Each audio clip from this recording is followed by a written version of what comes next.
Sometimes you may need to apply the same material to several objects.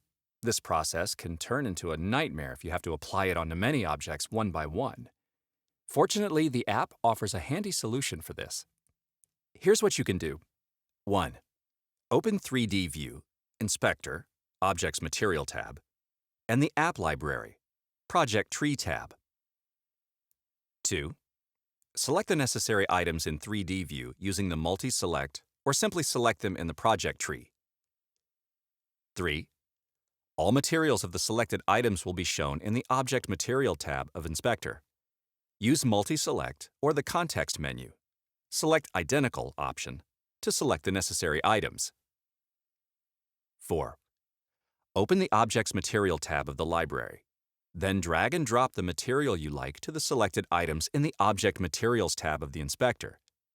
It will be applied to all of them at once. Once you master this technique, applying materials will become really fast and easy for you.